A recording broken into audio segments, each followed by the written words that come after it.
Validity पे आज को सुप्रीम कोर्ट में सुनवाई है। बहुत सारे सांसद भी आ गए हैं सुप्रीम कोर्ट, बहुत सारे आईएएस रिटायर्ड आईएएस ऑफिसर भी आ चुके हैं, दिल्ली के भूतपूर्व एलजी आ गए हैं, फॉर्मर चीफ इलेक्शन कमिश्नर आ गए हैं।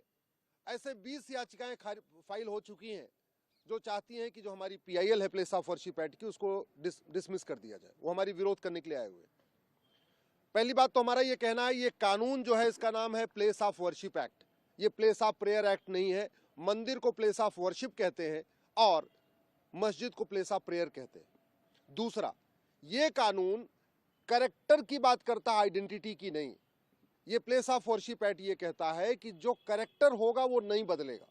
हम भी यही कह रहे हैं कि कैरेक्टर नहीं बदलना चाहिए, जो कैरेक्टर है कंटिन्यू रहना चाहिए। लेकिन कैरेक्टर देखने से पता नहीं चलता। मैं इस समय सुप्रीम कोर्ट में खड़ा हूं, काली कोट पहन के खड़ा हूं, इसलिए हमको लोग मुझे वकील समझेंगे। मैं हॉस्पिटल में जाके व्हाइट कोट पहन लूं तो मैं डॉक्टर जैसा दिखूंगा। मैं थाने में जाके अगर खाकी वर्दी पहन लूंगा तो मैं इंस्पेक्टर जैसा दिखूंगा। तो ये जो मैं दिख रहा हूं ये बाहर की आइडेंटिटी है। एक्चुअल में मेरा कैरेक्टर क्या है ये तो सर्वे करने से ही पता चलेगा। हमारा यही कहना है कि जितने भी विवादित स्थान हैं जिनको विदेशी आक्रांताओं ने तोड़ा है उसका सर्वे होना चाहिए, जिससे उनका कैरेक्टर पता चले। ये मामला हिंदू मुस्लिम का नहीं है, ये मामला भारत की संप्रभुता और विदेशी आक्रांताओं के बीच में है। विदेशी आक्रांता चले गए, फिर उनका नामो निशान यहाँ नहीं होना चाहिए। जिन स्थानों का वर्णन हमारे वेदों में है, हमारे पुराणों में है, हमारे भगवत गीता में है, रामायण में है, उपनिषद में है, उन स्थानों को रिस्टोर करने का अधिकार मिलना चाहिए। और उसके लिए जरूरी है पहले सर्वे हो।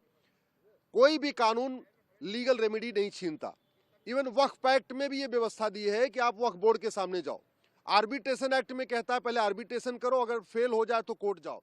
ये ऐसा कानून है, आर्बिट्रेशन की भी छूट नहीं देता, आपस में समझौता करने की भी छूट नहीं देता, कोर्ट जाने की छूट नहीं देता। कोई अलग से वक्फ बोर्ड या वक्फ ट्रिब्यूनल जैसा कोई बोर्ड नहीं बनाया कि जहां वहां जाके हम अपनी बात कह सके। तो ये कानून पूरी तरीके से राइट टू जस्टिस को रोकता है, इसलिए हमने कोर्ट में चैलेंज किया हुआ है।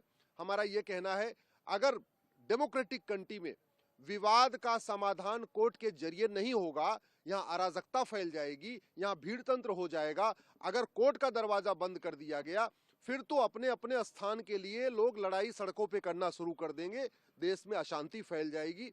इसलिए जरूरी है इस कानून को खत्म किया जाए और हिंदुओं को भी, जैन को, बौद्ध को, सिख को अपने अपने स्थानों के लिए कोर्ट की लड़ाई करने की परमिशन दिया जाए।